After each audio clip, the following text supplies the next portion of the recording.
जी की जय।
നമസ്കാരം.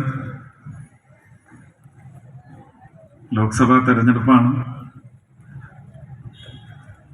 കഴിഞ്ഞ തെരഞ്ഞെടുപ്പിന് 2019 അവസാന നിമിഷം സ്ഥാനാർത്ഥിത്വം ഏറ്റെടുക്കേണ്ടി വന്ന് കഷ്ടിച്ച് 14-15 ദിവസത്തെ ഒരു പാച്ചിലിനിടയിൽ സ്വായത്തമാക്കാൻ കഴിഞ്ഞ ധനം അത് വളർന്ന് പന്തലിച്ചിരിക്കുന്നു എന്നാണ് കഴിഞ്ഞ 5 വർഷം ഇവിടെ തന്നെ പ്രവർത്തിച്ചതിൻ്റെ ഫലമായിട്ട് മനസ്സിലാക്കിയിട്ടുള്ളത്. അത് പൂർണ്ണ പ്രാപ്തിയിലെത്തിക്കാൻ സാധിച്ചാൽ തൃശ്ശൂർ ജില്ലയ്ക്കും അതുവഴി കേരളത്തിന് മുഴുവൻ അനുഗ്രഹമാവുന്ന ഒരു തെരഞ്ഞെടുപ്പ് വിജയമാവും എന്നാണ് ഞാൻ കരുതുന്നത്. അതിലേക്ക് അടിത്തട്ട് പ്രവർത്തനം ശക്തമായി തന്നെ കഴിഞ്ഞ 2 വർഷമായിട്ട് നടക്കുന്നുണ്ട് എന്നുള്ളതും എനിക്ക് ബോധ്യമുള്ള കാര്യമാണ്.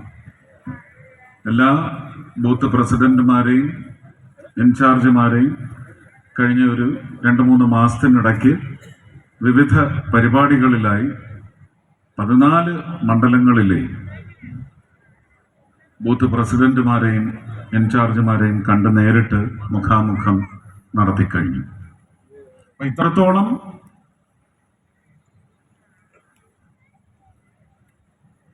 വളരെ ടെക്നിക്കലായിട്ടുള്ള ശാസ്ത്രീയമായിട്ടുള്ള രീതിയിലുള്ള ജോലികളെല്ലാം ചെയ്തു വെച്ചിരിക്കുകയാണ്. ജനങ്ങൾക്ക് പ്രധാനമന്ത്രി ശ്രീ നരേന്ദ്രമോദി സൂചിപ്പിച്ചതുപോലെ 2 അക്ക വിജയം തരാനുള്ള മനസ്ഥിതി വല്ലാണ്ട് വളർന്നിരിക്കുന്നു. അതിന് നമ്മുടെ പ്രയത്നം, പ്രധാനമന്ത്രിയുടെ നേതൃത്വത്തിലുള്ള രാഷ്ട്ര ഭരണം, ഗവർണൻസ്, ഇതെല്ലാം കാരണമാണ്. പക്ഷേ അതിനേക്കാൾ പ്രധാനം കേരളത്തിന്റെ പശ്ചാത്തലത്തിൽ രാഷ്ട്രീയ ഭരണ ദുരന്തം പേറേണ്ടി വന്ന ഒരു ജനതയുടെ കരകയറാനുള്ള ഒരു വ്യഗ്രതയിലാണ് ഇന്നൊരു പക്ഷേ ഈ തെരഞ്ഞെടുപ്പിൽ കേരളത്തിലാകമാനം 20 മണ്ഡലങ്ങളിലും വ്യക്തമായ മുന്നോട്ടുള്ള കുതിപ്പ് നടത്തുവാൻ ഭാരതീയ ജനതാ പാർട്ടി സജ്ജമായി ഒരുങ്ങിയിരിക്കുന്നത്. അതിൻ്റെ ഫലം ഈശ്വരൻ കനിഞ്ഞനുഗ്രഹിച്ച് നൽകും എന്നതെൻ്റെ വലിയ ആത്മവിശ്വാസമാണ്. അത് ഒരവസരമാണ് എന്ന് പറഞ്ഞ് അതിൻ്റെ മുതലെടുപ്പ് നടത്താനല്ല നമ്മൾ നിൽക്കേണ്ടത്. നമ്മളുടെ ആത്മാർത്ഥമായ ശ്രമം ജയിക്കാൻ മാത്രമല്ല, ജയിച്ചു കഴിഞ്ഞാൽ പിന്നെ ഇത് കേരളത്തിൽ ആകമാനം നിലനിർത്താനുള്ള ഇതിൻ്റെ ഒരു ആർജവം വളർത്തിയെടുത്ത് 20 മണ്ഡലങ്ങളിലും ശക്തി പ്രാപിക്കാനുള്ള ഒരു പ്രവർത്തനം ജനങ്ങളുടെ നൽകലിലേക്ക് അതിലൂടെ നമ്മൾ തീർച്ചയായിട്ടും സാധ്യമാക്കുമെന്ന് പറയുന്ന ഒരു ദൃഢനിശ്ചയമാണ് ജനങ്ങളെ അറിയിച്ച് എടുക്കേണ്ടത്.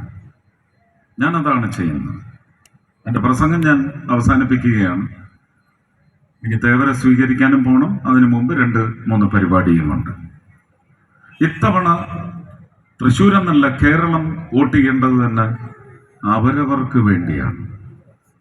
അവരവരുടെ രാഷ്ട്രീയ കക്ഷി ഏതായാലും, അവരുടെ രാഷ്ട്രീയ ഇഷ്ടവും അനിഷ്ടവും എന്തായാലും, അവരുടെ അടിയുറച്ച രാഷ്ട്രീയ പ്രത്യയശാസ്ത്ര വിശ്വാസം ഏത് രാഷ്ട്രീയത്തിലായാലും അവർ ഈ മണ്ണിനാണ് പ്രാധാന്യം നൽകുന്നതെങ്കിൽ ഈ മണ്ണിലെ ജന്മങ്ങൾക്കെല്ലാമുള്ള നന്മയ്ക്ക് വേണ്ടിയാണ് അവര് ഈ പറയുന്ന ജനാധിപത്യ സംവിധാനത്തെ ഉപയോഗിക്കുന്നത് എന്ന് പറയുന്ന പൂർണ്ണ ബോധ്യത്തിലേക്ക് അവരെ എത്തിക്കാൻ സാധിച്ചാൽ അവർ അവരവർക്ക് വേണ്ടിയാണ് വോട്ട് ചെയ്യുന്നതെങ്കിൽ അവർ ഭാരതീയ ജനതാ പാർട്ടിക്ക് വേണ്ടി മാത്രമേ വോട്ട് ചെയ്യാൻ സാധിക്കൂ എന്ന് പറയുന്ന സത്യം ശക്തമാണ്. ഞാൻ അതുകൊണ്ട് അപേക്ഷിക്കുന്നത്, ഇവിടെ ഇരിക്കുന്നത് കൂടുതലും പ്രവർത്തകരാണ്, പക്ഷെ ഇത് കേൾക്കുന്നത് പ്രവർത്തകരല്ലാത്ത, നമ്മുടെ രാഷ്ട്രീയ കക്ഷിയിൽ ഒരു ബന്ധവുമില്ലാത്ത, ഒരുപക്ഷെ ഒരു അവലോകനം നടത്തുന്ന നിഷ്പക്ഷമതികളായ ഏതാണ്ട് 4 ലക്ഷം വോട്ടർമാരുണ്ട്. വോട്ട് ചെയ്തിട്ടേ ഇല്ലാത്ത, കഴിഞ്ഞ 5 ഇലക്ഷനിലെങ്കിലും വോട്ട് ചെയ്തിട്ടേ ഇല്ലാത്ത ഒരു വിഭാഗമുണ്ട്. അവരാണ് സത്യത്തിൽ ഈ തെരഞ്ഞെടുപ്പിൽ യഥാർത്ഥ ജനപ്രതിനിധികളെ തിരഞ്ഞെടുക്കേണ്ടത്, ഭാരതത്തിന്റെ ഭരണയന്ത്രത്തെ തിരഞ്ഞെടുക്കേണ്ടത് എന്നാണ് എനിക്ക് അപേക്ഷിക്കാനുള്ളത്. അവർ മുന്നോട്ട് വന്നാൽ യഥാർത്ഥ ജനാധിപത്യ നിശ്ചയമുണ്ടാകും.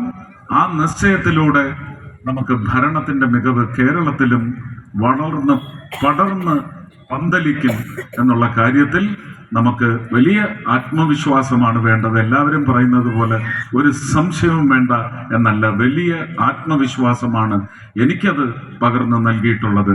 അതുകൊണ്ട് ഞാൻ തൃശ്ശൂരിനോട് അപേക്ഷിക്കും, തൃശ്ശൂർ ജില്ലയോട് അപേക്ഷിക്കും, കേരള സംസ്ഥാനത്തോട്, എല്ലാ മലയാളി സോദരങ്ങളോടും ഇവിടെ നിന്നുകൊണ്ട്, ഞാൻ പങ്കെടുക്കുന്ന ആദ്യത്തെ കൺവെൻഷനാണ്, അതുകൊണ്ട് തന്നെ ഞാൻ ഇവിടെ നിന്നുകൊണ്ട് അപേക്ഷിക്കുകയാണ്.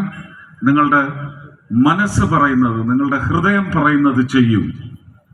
താമര ചിഹ്നം മാത്രം നിങ്ങളുടെ ഹൃദയങ്ങളിൽ തെളിഞ്ഞു വരട്ടെ. ആ പതിവ് എന്ന് പറയുന്നത് കേരളത്തിന്റെ രക്ഷയ്ക്കുള്ള ആദ്യ ചവിട്ടുപടിയായി തീരട്ടെ എന്നുകൂടി പ്രാർത്ഥിക്കുകയാണ്. എല്ലാവരും അവരവർക്ക് വേണ്ടി വോട്ട് ചെയ്യണം ഇത്തവണ. അങ്ങനെ വന്നാൽ നമ്മൾ മിന്നം വിജയം നേടും. വിജയം നേടുന്നതും നമ്മളായിരിക്കില്ല, നമ്മളിലൂടെ കേരള ജനതയായിരിക്കും ഉത്തമമായ മിന്നം വിജയം നേടുന്നത്. എല്ലാവർക്കും എൻ്റെ സ്നേഹം, നന്ദി, നമസ്കാരം. അദ്ദേഹത്തെ നാട്യമണ്ഡലത്തിന് വേണ്ടി സ്വീകരിക്കുന്നതിന് വേണ്ടി, മാലയിടുന്നതിന് വേണ്ടി മണ്ഡലം കമ്മിറ്റി ഭാരവാഹികളെ വിളിക്കുന്നു.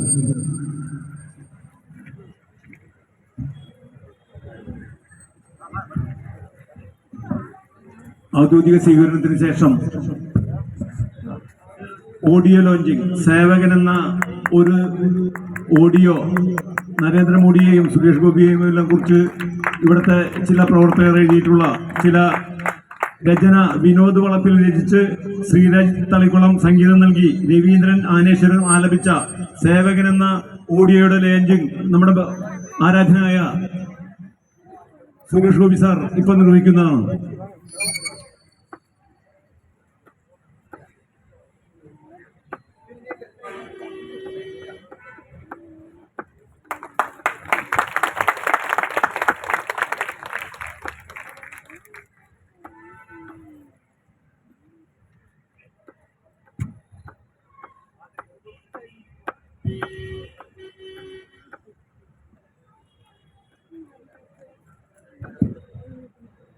അദ്ദേഹത്തെ ആദരിക്കുന്നതിന് വേണ്ടി ഹരീഷ് മാഷ് ക്ഷണിക്കുന്നു.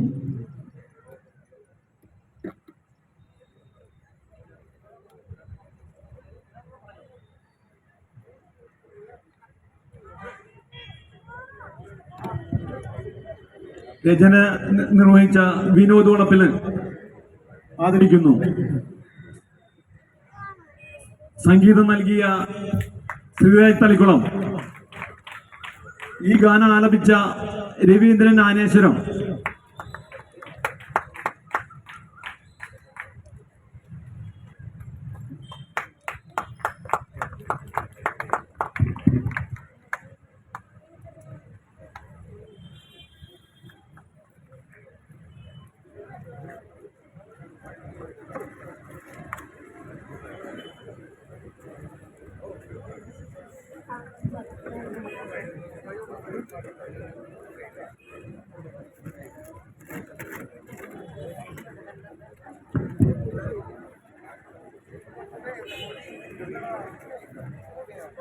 നമ്മുടെ